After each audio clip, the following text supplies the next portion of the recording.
बिस्मिल्लाहिर्रहमानिर्रहीम। अस्सलाम वालेकुम। आप देख रहे हैं हालात। मैं हूं सईद चौधरी।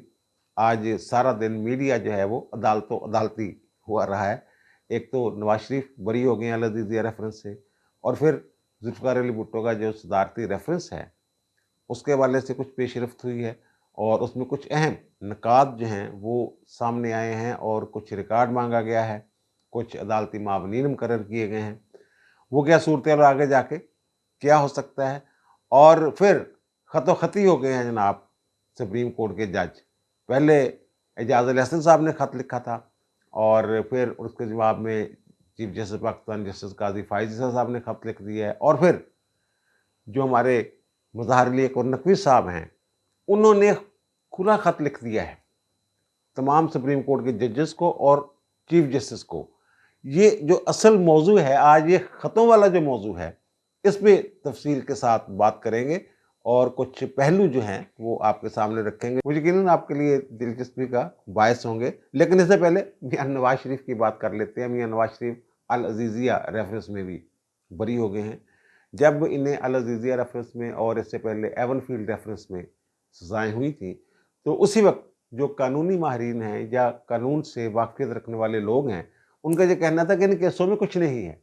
बल्कि ना सिर्फ ये केस, बल्कि जो पनामा वाला केस था, जो 5 रुकनी बेंच ने सुना था, आसिफ सईद खोसा साहब की सरबराही में सुप्रीम कोर्ट का 5 रुकनी बेंच था, और फिर जीआईटी भी बनी थी, और पनामा में से अकामा निकाल के ब्लैक लॉ डिक्शनरी जो है उसकी मदद से उन्हें नाअहल करार दे दिया गया था कि जनाब वो आमदनी जो वो ले सकते थे लेकिन नहीं ली, बेटे से तनख्वाह नहीं ली, तो और इन्होंने ज़ाहिर नहीं की, तो इस बुनियाद पे ये सादक और अमीन नहीं रहे, 62(1)(f) के तहत ये नाअहल हैं।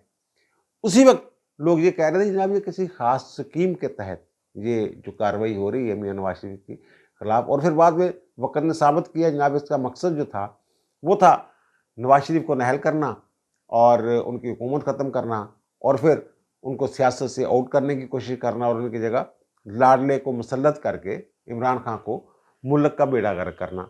इस तरह का कोई एजेंडा था जिसमें ये सारे लगे हुए थे, एस्टेब्लिशमेंट, पूरी एस्टेब्लिशमेंट, यानी अदालती एस्टेब्लिशमेंट और मिलिट्री एस्टेब्लिशमेंट, सारे लगे हुए थे। और एवनफील्ड में जब वो बरी हुए तो मैंने कह दिया जनाब इन्हीं ग्राउंड्स की बुनियाद पे इन्होंने अल अज़ीज़िया से भी हर हाल में बरी होना है।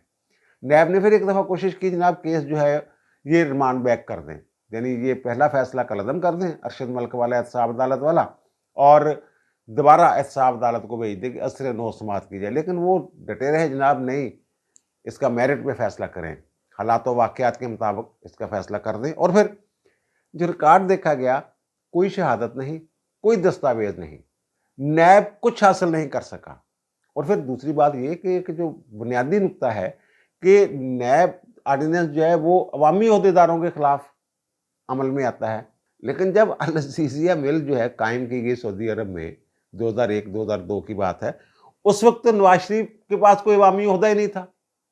बस जी ये अदालत में ये कहा गया कि जनाब वो सुप्रीम कोर्ट का प्रेशर था, सुप्रीम कोर्ट के हुक्म पे ये रेफरेंस जो है ये फाइल किए गए थे, और अदालत को ये कहा जा रहा है कि जनाब जो जीआईटी के सरबराह थे ना वाजिद ज़िया साहब, उन्हें शक था, खदशा था उनका कि जनाब इनके बेटे के पास तो इतने पैसे नहीं हो सकते कि सऊदी अरब में मिल कायम कर ले, इसलिए इसका जो असल मालिक है ना वो नवाज शरीफ ही है। एवनफील्ड में भी यही बात हुई, वहाँ भी यही बात हुई, इस रेफरेंस में अल अज़ीज़िया में, और फिर ज़ाहिर है अदालत ने बरी कर दिया। इसके मैं कोई कानूनी पहलुओं पे नहीं जाऊंगा, बहुत बात हो चुकी है इस पे। लेकिन ये जो फैसला है उसके बाद उन लोगों को शर्म तो आई होगी जो 5 रुकनी बेंच था, जिसमें एजाज अल हसन साहब भी शामिल थे उस बेंच में, आसिफ सईद खोसा की सरबराही में जो कायम था, और फिर वाजिद ज़िया साहब को और जो जीआईटी के जितने भी हीरे थे उन सबको शर्म आई होगी। वैसे एजाज अल हसन साहब जो हैं उनके लिए तो मेरे ख्याल सबसे ज़्यादा शर्म का मुकाम है। उन्होंने निगरानी की थी बाकायदा, इन रेफरेंस की एहतसाब अदालत में चल रहे थे, जीआईटी की भी निगरानी वही कर रहे थे और उसकी भी निगरानी वही कर रहे थे। यानी उन्होंने अपने हाथों से ये रेफरेंस एक तरह से तैयार करवाया था, और फिर जो कि हुआ है उन रेफरेंसों के साथ वो आपके सामने है। और फिर फैज़ हमीद साहब को भी शर्म आ रही होगी, और कमर जवेद बाजवा साहब वो भी मुँह छिपाते फिर रहे होंगे। अब उनकी नहली के जो मामलात थे नवाज शरीफ के वो ख़त्म हो गए हैं। اب اسی العزیزیہ ریفرنس رہ گیا تھے. اور یہاں تک دوسری بات ہے کہ جناب 62(1)(f) کے تحت سپریم کورٹ تشریح کر چکی ہوئی ہے کہ 62(1)(f) کے تحت پاناما میں انہیں جو سزا ہوئی تھی تو وہ جناب تاحیات نہل ہیں. اگرچہ کسی اور کیس میں ہوئی تھی لیکن ظاہر ہے وہ تشریح سپریم کورٹ کی ہے. وہ الیکشن ایکٹ میں ترمیم کر کے انہوں نے کر دیا کہ جناب یہاں لکھا ہو آئین میں مدت کا تعین نہ ہو کتنی دیر کے لیے ہے تو وہ 5 سال کے لیے نہلی ہوگی. تو اب عمران خان جو نافذ العمل قوانین ہیں اس ملک کے ان کے تحت یہ اہل ہیں پارلیمنٹ کے لیے، الیکشن لڑنے کے لیے، وزیر اعظم بننے کے لیے. لیکن بہرحال ایک نقطہ ہے جو لوگ کہہ رہے ہیں کہ جناب جو سپریم کورٹ کا فیصلہ ہے وہ فائق ہے، اس کو برتری حاصل ہے، یا یہ ججمنٹ یا یہ پارلیمنٹ کا بنایا ہوا قانون ہے وہ کہہ رہے ہیں جناب آئین میں ترمیم کیے بغیر ہو نہیں سکتا تھا. لیکن جو جسٹس قاضی فائز عیسیٰ نے اور اطہر منی اللہ صاحب نے آبزرویشن دی، کل میں نے ذکر کیا تھا، اس سے تو یہ لگ رہا ہے کہ جناب جو قانون ہے نافذ العمل قانون جس کو الیکشن ایکٹ کہہ رہا ہوں میں، اس میں جو ترمیم کی تھی تو وہ فائق ہے. اور اس کے تحت جو سیاستدان ہیں 62(1)(f) کے تحت جو نہل ہو چکے ہیں 5 سال ان کی میعاد جو ہے مدت ہے گزر چکی ہوئی ہے تو وہ الیکشن لڑ سکتے ہیں. تاہم انہوں نے لارجر بینچ کو بھیج دیا. میں نے کل عرض کیا تھا ہو سکتا ہے اس پہ فل کورٹ ہی بن جائے. کمیٹی کو بھیج دیا کہ جناب لارجر بینچ بنایا جائے اس معاملے پہ تاکہ ابہام نہ رہے. جب آروز کے پاس یہ معاملہ جائے تو وہ یہ سوچ میں نہ پڑ جائیں کہ جناب سپریم کورٹ کا جو فیصلہ ہے اس کے تحت ہم نے معاملات کاغذات نامزدگی دیکھنے ہیں یا پھر جو قانون آ گیا ہے اس کے تحت، اور اس کے لیے 24 جنوری کی تاریخ مقرر ہے. لیکن ساتھ ہی وہ میں نے کل بتا دیا تھا کہ یہ اگر معاملہ سب جوڈس ہوگا تو فائدہ کس کو ہوگا؟ فائدہ ان لوگوں کا ہوگا جو 62(1)(f) کے تحت نااہل ہو چکے ہیں. اس میں پوری دلیل جو ہے وہ کل دے چکا ہوں. تو اس میں جب یہ بھیجا گیا تھا نا انہوں نے کہا کہ جناب اس کو لارجر بینچ اس پہ بنایا جائے تو اس وقت قاضی فائز عیسیٰ صاحب نے یہ ساتھ ہی کلیئر کر دیا تھا کہ جناب یہ جو معاملہ ہم بھیج رہے ہیں لارجر بینچ کو، اس کو جو الیکشن ہے اسے ملتوی کرنے کے لیے آلہ کے طور پہ ہم استعمال نہیں ہونے دیں گے، ہتھیار کے طور پہ. یہ دیکھ لیں. بہرحال جب معاملہ کاغذات نامزدگی آئیں گے تو معاملہ ہو سکتا ہے ارلی ہیئرنگ ہو جائے اس کے. وہ چھٹیاں آ گئی نا سپریم کورٹ کی، تو اس لیے جو نواز شریف والے کیس میں کچھ نہیں تھا نہ ہی کچھ نکلا ہے، اور وہ اب اہل ہیں جو اس ملک کے مربجہ قوانین ہیں ان کے تحت. اور اب آتے ہیں جناب ذوالفقار علی بھٹو کیس جنہیں سزائے موت ہوئی تھی لاہور ہائی کورٹ سے، اور پھر سپریم کورٹ نے ان کی اپیلیں جو ہیں وہ خارج کر دی تھی. پہلے 4-3 کے ساتھ فیصلہ آیا تھا، ان کی اپیلیں جو ہیں وہ مسترد ہوئی تھیں، اور پھر جو نظر ثانی کی درخواستیں تھیں وہ متفقہ طور پہ مسترد کر دی گئی تھی. اب اس میں 2-3 ڈیولپمنٹس ہوئی ہیں. ایک تو یہ نسیم حسن شاہ کا جو انٹرویو ہے، ایک تو انہوں نے جو جیو پہ پروگرام آتا تھا جواب دے، اس کے میزبان افتخار احمد کو انٹرویو دیا تھا، اور دوسرا انہوں نے سہیل وڑائچ کو ایک انٹرویو دیا ہوا تھا. اور ان میں وہ یہ تسلیم کرتے ہیں دونوں جگہ پہ کہ جناب ذوالفقار علی بھٹو کیس میں انہیں سزا دینے کے لیے عدلیہ پر بہت دباؤ تھا. ایک تو اس انٹرویو کا مکمل ریکارڈ انہوں نے منگوا لیا، بلکہ انہوں نے کہا کہ جو را فوٹیج ہے جو بغیر ایڈٹ کیے پڑا ہوا ریکارڈ وہ لایا جائے، تاکہ یہ نہ ہو کہ ہم سمجھیں کہ ایڈٹ کر کے دیا گیا. ایک تو بات یہ ہوگا. اور دوسرا دراب پٹیل صاحب کا ایک انٹرویو ہے. دراب پٹیل صاحب ان 3 ججوں میں شامل تھے جنہوں نے ذوالفقار علی بھٹو کی جو سزا ہے وہ کالعدم کی تھی، اگرچہ وہ اقلیت میں تھے، 3-4 سے فیصلہ آیا تھا، اور انہوں نے اپیل جو ہے وہ منظور کی تھی. تو ان کا جو انٹرویو ہے وہ اس انٹرویو میں جو میری اطلاع ہے، جو مجھے پتہ ہے، تو انہوں نے کہا تھا کہ جو گواہان تھے نا، وعدہ معاف گواہ بنے ہوئے تھے اور اقوالی بیان جن کے تھے، اور میں نے اس پہ بات بھی کی تھی جناب ان کی بنیاد پہ تو ان کو سزا نہیں ہو سکتی تھی 109 کے تحت، وہ شہادتیں اس قابل نہیں تھے. انہوں نے بھی اپنے اس انٹرویو میں یہ کہا ہوا ہے کہ وہ ڈرے ہوئے تھے، جو گواہ تھے ڈرے ہوئے تھے، متعصب تھے، اور انڈر پریشر تھے گواہان، اور ان کی شہادتوں کی بنیاد پہ ان کو سزا نہیں ہو سکتی تھی ذوالفقار علی بھٹو. اور دوسرا انہوں نے یہ کہا کہ ایک گواہ کا انہوں نے کہا کہ غالباً وہ غلام حسین انسپیکٹر کی بات کر رہے تھے کہ اسے جناب بڑے پروٹوکول کے ساتھ سی ایم ایچ میں رکھا ہوا تھا. کہتا ہے میں سی ایم ایچ میں کام سے گیا تو وہاں وہ بھی جو گواہ ہے ایک وہ فوج کی نگرانی میں وہاں موجیں کر رہا تھا. تو ایک تو انہوں نے وہ ریکارڈ منگوا لیے ہیں، اور دوسرے انہوں نے کچھ عدالتی معاونین مقرر کیے ہیں۔ عدالتی معاونین والا بڑا دلچسپ معاملہ ہے۔ ایک تو مخدوم علی خان جو سابق اٹارنی جنرل ہیں، اور علی احمد قرۃ، وہ پہلے بھی عدالتی معاون تھے اس ریفرنس میں، تو باقی جو تھے ان میں سے کچھ فوت ہو گئے ہیں، کچھ حصہ نہیں بننا چاہ رہے۔ اعتزاز احسن صاحب نے بھی کہا کہ میں حصہ نہیں بننا چاہ رہا اس کارروائی کا، تو ان کو برقرار رکھا ہے۔ اور باقی نئے کچھ اس میں وہ کہتے ہیں دو نقطے ہیں۔ ایک نقطہ یہ ہے کہ جو ریفرنس بھیجا گیا ہے اس کا سکوپ کیا ہے، آئینی معاملہ ہے کہ کیا ہم اس مرحلے پہ، جبکہ وہ فائنل ہو چکا ہوا ہے، یہ بھٹو والا کیس چیپٹر کلوز ہو چکا ہے، اس کو دوبارہ کھول سکتے ہیں، دیکھ سکتے ہیں۔ اور دوسرا فوجداری والا معاملہ جو سوالات اٹھائے گئے ہیں، جناب شہادتوں وغیرہ کا معاملہ کہ ججمنٹ کیسی ہے، تو انہوں نے کہا کہ ہم دو طرح کے عدالتی معاملین مقرر کر رہے ہیں، جو آئینی ماہر بھی، اور دوسری طرف جو فوجداری معاملات کو سمجھنے والے ہیں۔ اور فوجداری معاملے کو ظاہر ہے جو chief justice Lahore high court کے بعد سپریم کورٹ کے جج بھی رہے، منظور ملک صاحب، وہ بہت اچھا چوائس ہے، بہت اچھی چوائس ہے۔ ان کو انہوں نے کہا جناب فوجداری معاملے کو دیکھیں، اور ساتھ ہی انہوں نے کہا اگر وہ رضامند ہوں گے تو ظاہر ہے وہ رضامندی تو سب سے لینی پڑے گی، جو بھی ہیں جو آ کے عدالتی معاملت کرنا چاہے گا عدالت کی تو پھر ٹھیک ہے۔ اور دوسرا خواجہ حارث احمد صاحب، خواجہ حارث احمد انہوں نے اس لیے رکھا کہ جناب وہ جس وقت ریفرنس فائل ہوا تھا تو اس کی ابتدائی سماعتوں میں وہ بطور ایڈوکیٹ جنرل پنجاب پیش ہوتے رہے ہیں۔ اچھا جی، خواجہ حارث احمد صاحب آج کل عمران خان کے وکیل ہیں، اور پھر سلمان صفدر صاحب، وہ بھی عمران خان کے وکیل ہیں، ان کو بھی عدالتی معاون مقرر کیا گیا ہے۔ اور پھر فیصل صدیقی صاحب ہیں، فیصل صدیقی صاحب یاد ہوگا آپ کو، جب supreme court practice and procedure act تھا تو بینچ کے ساتھ جو صاحب لڑ رہے تھے بار بار، تو وہ فیصل صدیقی صاحب تھے۔ اور پھر سپریم کورٹ بار کو بھی نوٹس ہو گیا، اور پاکستان بار کونسل کو بھی نوٹس ہو گیا، جناب آپ بھی معاملت کریں۔ سپریم کورٹ بار کو پہلے بھی نوٹس تھا، آسما جہانگیر صاحبہ اس وقت صدر تھی سپریم کورٹ بار ایسوسیشن کی۔ تو جو، اور پھر ہاں، جو ذوالفقار علی بھٹو کے ورثہ ہیں نا، ایک تو صنم بھٹو صاحب ہو گئی ان کی بیٹی، اور پھر بلاول بھٹو زرداری صاحب بھی ہو گئے، اور بلاول بھٹو صاحب نے درخواست بھی دی تھی جناب اس کو جو ہے وہ نشر کیا جائے لائیو، تو وہ انہوں نے پہلے ہی فیصلہ کر لیا تھا، وہ درخواست جو ہے وہ غیر مؤثر ہوگی، انہوں نے کہا ہم نے تو پہلے ہی فیصلہ کر لیا تھا کہ اس کو ہم لائیو دکھائیں گے۔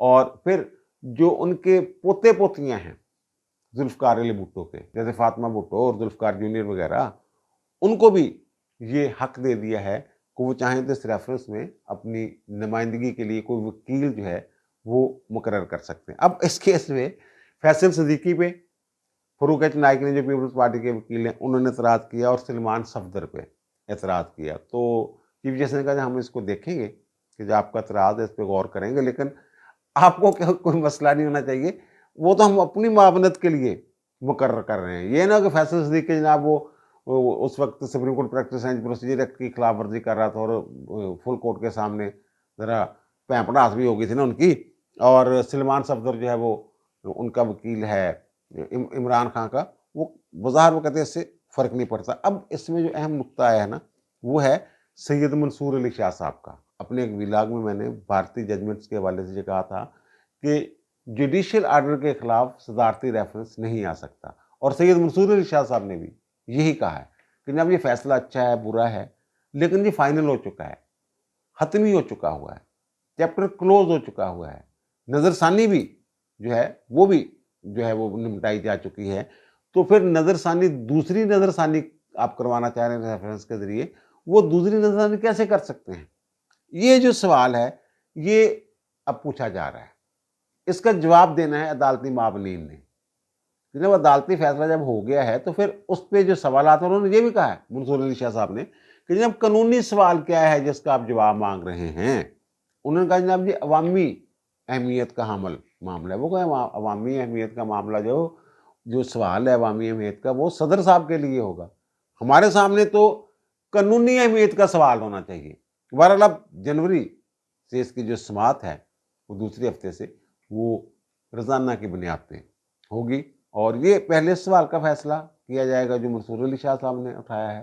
اس کے بعد اگر یہ قابل سماعت ہوتا ہے ریفرنس، تو پھر جو دوسرے سوالات ہیں وہ جو بھٹو کیس کا کہتے ہیں جناب پوسٹ مارٹم کریں اس فیصلے کا، फिर उस तरफ जाएगा। अब आते हैं जनाब, जो जजेस जो हैं वो खतोखती हो गए। एजाज अल हसन साहब, कल मैंने ये जिक्र किया था, उन्होंने खत लिखा था रजिस्ट्रार को, और ज़ाहिर है वो असल तो काजी साहब के नाम खत था, उसकी कापी उनको भी भेजी गई थी। तो उसमें उन्होंने कहा जनाब सानू तुसी पुछदे ही नहीं, ये बेंच बनाई जा रहे हो और मशवरा करते नहीं हमसे। और फिर जनाब वो 9 रुकनी जो बेंच है भुट्टो वाला, उस पर उन्होंने एतराज़ किया। और फिर उन्होंने जो एतराज़ है वो मिलिट्री कोर्ट्स वाला जो है कि जनाब आपने कहा था 7 बनाएंगे, आपने 6 बना दिए, 6 रुकनी बेंच बना दिया। और फिर मैंने ये कहा था असल तकलीफ है ना एजाज अल हसन साहब को, वो मुज़ाहर नकवी वाला जो बेंच है, जो 15 तारीख को समाअत करने वाला 3 रुकनी बेंच बनाया है, अमीनुद्दीन खान साहब, जमाल खान मंदोखेल साहब और मुसर्रत हलाली साहबा पर मुश्तमिल जो बेंच है, मैं उसमें तकलीफ है क्योंकि उसमें मियाँ दाऊद की दरखास्त भी लगी हुई है, जिसमें कहा गया है कि जनाब एजाज अल हसन साहब ना बैठे सुप्रीम जुडिशल काउंसिल में। असल मैंने कहा तकलीफ इस बात से उन्हें, और जो मुज़ाहर अली एक और नकवी साहब ने खत लिखा है, ओपन खुला खत, उसकी तफसीलात में आगे जाके बयान करता हूँ, तो उसमें भी उन्होंने यही कहा है।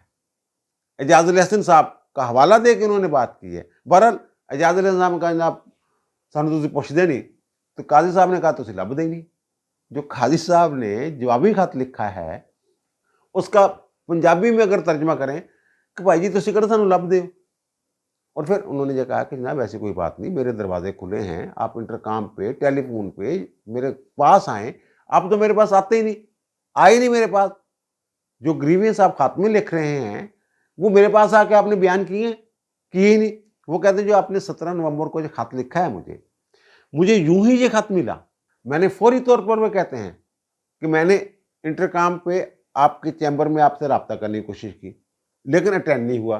फिर मैंने बंदा भेजा कि ना पता करे, वो पता ये चला कि जनाब आज जुमा है और साहब ने जुमे वाले दिन जो है वो लाहौर जाना होता है, तो वो तो लाहौर निकल गए होंगे। ये काजी साहब के खत में लिखा गया है। और उन्होंने ये कहा है कि भाई साहब हमें तनख्वाह जो है ना वो 6 दिन काम करने की मिलती है, आप 4.5 दिन काम करते हैं, जुमे वाले दिन ही निकल जाते हैं।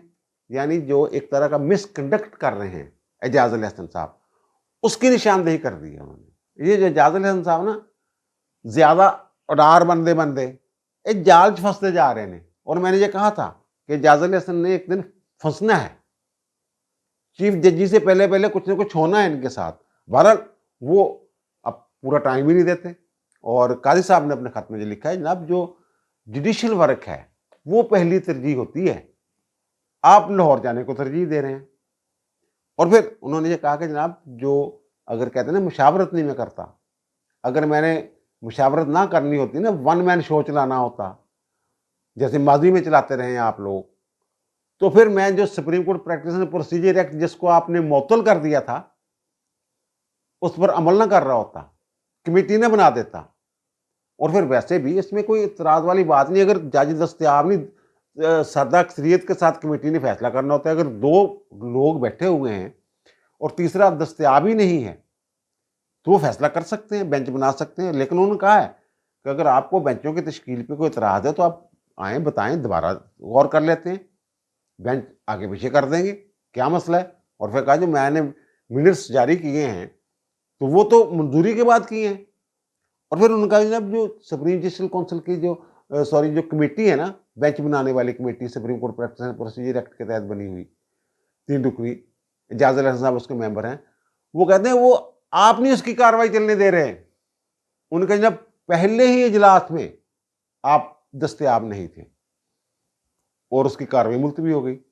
फिर वो कहते हैं एक दफा हमने इजलास रखा हुआ था, आप हांगकांग फिर रहे थे, सैर सपाटे हो रहे थे, और फिर एक दिन जुमे को हमने इजलास रखा तो आपने कहा नहीं जुमे को मैं अवेलेबल नहीं, मैं लाहौर जाना, तो जुमरात को रख ले। वो इजलास आगे पीछे हुआ और फिर वो 9 नवंबर को उस दिन छुट्टी आ गई, अचानक ऐलान कर दिया ना जो हमें इकबाल का छुट्टी का, पहले नहीं होती थी, वो आगे पीछे हो गए। वो 2-3 दफा तो आपकी वजह से इजलास मुलतवी हुए हैं और आप मुझे कह रहे हैं। उनका ठीक है इतराज़ है तुसी आओ दसो असी दूर कर देने। यानी काजी साहब ने चंगी उन्होंने जनाब जो जवाब बनता सी ना, ये जो जुमे वाला दिन पाया ना 4.5 दिन वाली, वो बिल्कुल ठीक नुकता उठाया उन्होंने। लोग इंतजार कर रहे होते हैं कि जब जज साहब साइन करेंगे तो जनाब हमें कापी मिलेगी, नकल मिलेगी, तफसीलात हमारे सामने आएंगी। तो ये भाई साहब जो हैं ये लाहौर आ चुके होते हैं, लोग इंतजार कर रहे होते हैं। यार वो साइन क्या करने हैं इन्होंने तो मुख्तसर जजमेंट्स जो दी हुई हैं वही इन्होंने तफसीली जजमेंट्स नहीं दी। उसमें वो वाला केस भी शामिल है, वो हयात, पता नहीं ग्रैंड हयात वाला, जिसमें ये एक फ्री के लीगल एडवाइजर रहे हुए थे और फिर बतौर जज भी साकिब निसार के साथ बैठ के मुख्तसर फैसला जारी कर दिया था और करोड़ों अरबों का मामला था, आपको याद होगा। और दूसरा, मज़हर अली को नकवी साहब जो है ना, उन्होंने एक खुला खत लिख दिया है जजों के नाम, सुप्रीम कोर्ट के जजों के नाम और चीफ जस्टिस के नाम। ये जो इन्होंने खत लिखा है ये कोड ऑफ कंडक्ट की खिलाफ वर्जी है। ये मैं बताता हूँ कैसे खिलाफ वर्जी है। लेकिन जो इन्होंने आगाज किया है ना शुरू में, उसमें लिखा हुआ है चीफ जस्टिस और बाकी जजों के साथ लिखा हुआ है ऑनरेबल। जबकि जो सुप्रीम जस्टिस का इजलास बुलाया गया है 14 तारीख को, 14 दिसंबर को, जिसपे इन्होंने एतराज किया है, तो उसमें इनके नाम के साथ, हालांकि ये उसमें मुल्ज़म है, ऑनरेबल लिखा हुआ है, ऑनरेबल जस्टिस, मिस्टर जस्टिस, इनका नाम पूरा लिखा हुआ मज़हर अली नकवी साहब। वो नोटिस भी आप देख लें। अच्छा, मज़हर नकवी साहब ने जो खत लिखा है ना, इसमें उसका जो मतलब बनता है वो सीधा सीधा ये बनता है कि जजों को वो पुकार रहे हैं, सुप्रीम कोर्ट के तमाम जजों को, और ये कह रहे हैं कि जनाब जो तारक मसूद साहब और काजी साहब जो हैं वो मेरी मंजी ठोकना चाहते हैं। जब ऑडियो वाला मेरा मामला आया था सामने, तो इस वक्त इन दोनों ने खत लिखा था उस वक्त के चीफ जस्टिस को कि जनाब इस मामले की इंक्वायरी होनी चाहिए। भाई उन्होंने खत ये लिखा था कि इस मामले की इंक्वायरी होनी चाहिए, ये जज और अदलिया की साख का मामला है।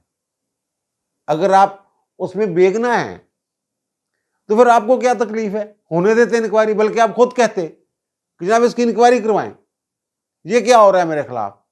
लेकिन आप दूसरी तरफ निकल गए और फिर वो आपको अपने साथ बिठा लिया उन्होंने, बंदयाल साहब ने, कि जनाब ये मैं एक पैगाम देना चाहता हूँ।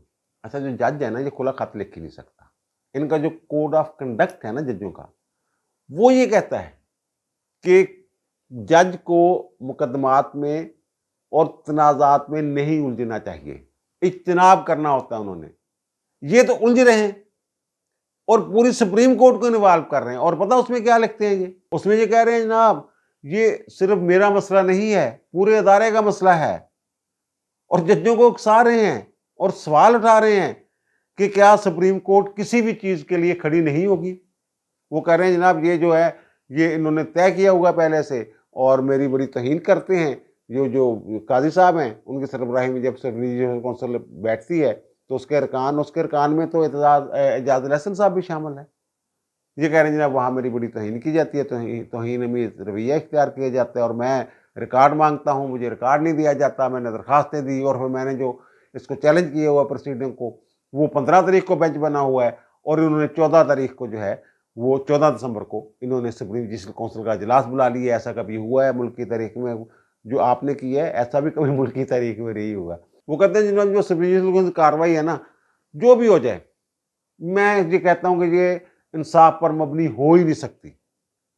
ये मेरे खिलाफ तय करके बैठे हुए हैं और साफ है और वो पहले से ज़ाहिर शुदा है मेरे खिलाफ जो हो रहा है। और फिर कहते हैं जनाब जो जस्टिस एजाज लहसन साहब ने खत लिखा है उससे भी ज़ाहिर हो रहा है कि supreme court practice and procedure act जो है उसकी किस तरह खिलाफ वर्जी। वो मैंने बता दिया कि वो क्या खिलाफ वर्जी हो रही है। वो सादा अक्सरियत के साथ कमेटी ने फैसला करना था, एजाज लहसन दस्तयाब ही नहीं होते, लेकिन उन्होंने तो इजलास मुलतवी किए कि एजाज से हम दस्तयाब हो जाएंगे तो इजलास कर लेंगे। और अगर एजाज लहसन साहब को कोई इतराज़ है तो खत लिखने के बजाय वो काजी साहब से बात करते हैं। उनका जो मेरे दरवाजे खुले हो गए हैं, मुझे फ़ोन ही कर लेते आप, अब भी कोई मसला है तो आ जाएं। अच्छा, जस्टिस मज़हर अली नकवी साहब ने जो खत लिखा है ना, इससे एक और चीज़ भी साबित होती है कि जनाब इनके पास कौंसिल के सामने कहने के लिए कुछ नहीं है। इसको ये मुतनाज़ा बनाना चाह रहे हैं। एजाज लहसन का खत भी इसी सिलसिले की कड़ी है। मैंने कल बताया था कि क्यों खत लिखा है उन्होंने।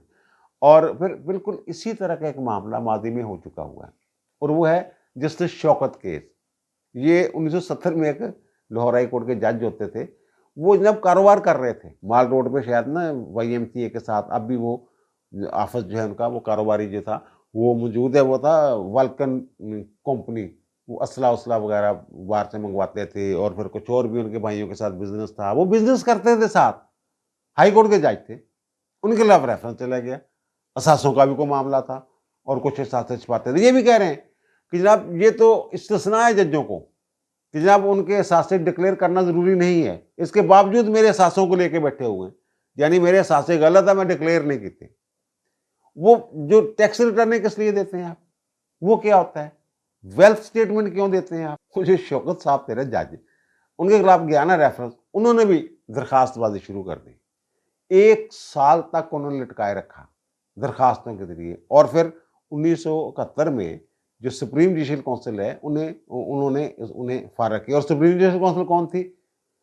جسٹس چیف جسٹس حمود الرحمان، یعقوب علی خان جو چیف جسٹس رہے ہیں بعد میں، اور پھر اس میں بی اے صدیقی صاحب، سجاد احمد جسٹس، اور پھر جسٹس قدیر الدین احمد، انہوں نے پھر ان کا رگڑا نکالا، انہوں نے کہا جناب یہ تو سارا کچھ جھوٹو جھوٹ چتالی، اور انہوں نے 58 مختلف درخواستیں دی تھی اس میں۔ اچھا، سپریم جوڈیشل کونسل کا جو یہ فیصلہ ہے نا، یہ پی ایل ٹی میں موجود ہے، اور وہاں انہوں نے جو یہ حرکتیں کر رہے ہیں، اسی طرح انہیں مجھے ریکارڈ نہیں دے رہے ہیں۔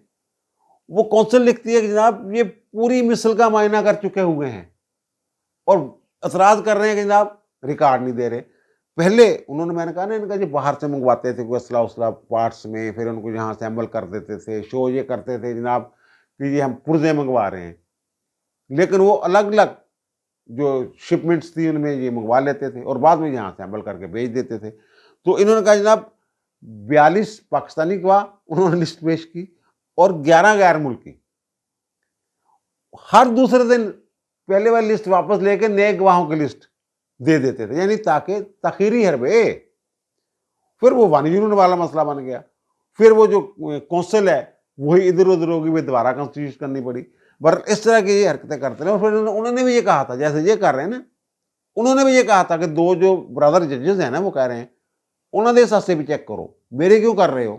جیسے وہ خط نہیں لکھوا دیا تھا سردار طارق مسعود، وہ جو آمنہ ملک سے، کہ سردار طارق مسعود نے بھی جناب اثاثے چھپائے ہوئے ہیں، اور بدیال نے خط لکھ دیا تھا طارق مسعود کو، جناب آپ کے خلاف ریفرنس آ گیا ہے، تو انہوں نے پھر جوابی خط لکھا، جناب آپ کارروائی کریں، پھر مجھ سے کیوں پوچھ رہے ہیں؟ تو انہوں نے بھی کہا تھا کہ برادر ججز کو بھی طلب کریں، 2 بندوں کو انہوں نے کہہ دیا، اور پھر کہا جناب تعصب کا الزام لگا دیا کہ جناب یہ تو آپ 2 نمبری کر رہے ہیں۔ پھر وہ کہتے ہیں جناب انہوں نے ایک پروسیڈنگ میں بڑا رولا ڈالا، شروع ہوگا کیا، جیسے آپ یہ خط لکھ رہے ہیں نا، اسی طرح لڑائی پہ اتر آئے باقاعدہ۔ تو وہ کہتے ہیں اس وقت اٹارنی جنرل نے یہ کہا کہ جناب باقی آپ چھوڑیں ان کے اثاثوں سوسوں کو، یہ جو اس وقت رویہ ہے ان کا کونسل کے سامنے جو ہسٹائل کر لیا انہوں نے، تو پھر اسی بنیاد پہ ان کو برطرف کیا جا سکتا ہے۔ تو پھر 15 دن بعد وہ دوبارہ انکوائری ہوئی، اور پھر ان کی ایک بیوی نے بھی وہ آ کے بیان دے دیا، اس کے بچوں نے بھی بیان دے دیا کہ جناب انہوں نے کوئی مس کمٹمنٹ کی ایک جائیداد کے حوالے سے۔ وہ کہتے ہیں جو اپنی بیوی کے ساتھ مخلص نہیں ہے تو وہ انصاف کے ساتھ کیا مخلص ہوگا؟ پھر اس کو ڈسمس کر دیا گیا تھا سروس سے۔ اور بالکل مجھے وہ کیس یاد آ رہا ہے مظاہر علی صاحب جو کر رہے ہیں اس وقت، اور مجھے یہ لگ رہا ہے کہ اس خط کے بعد تو اور پکا ہو گیا ہے کہ یہ رہ نہیں سکتے جج، ایک اور مس کنڈکٹ ہو گیا ہے۔ اب دیجیے مجھے اجازت، انشاءاللہ دوبارہ ملاقات ہوگی نئے ویلاگ کے ساتھ۔ اللہ تعالیٰ آپ پر، مجھ پر، ہم سب پر مہربان رہے۔ اللہ حافظ۔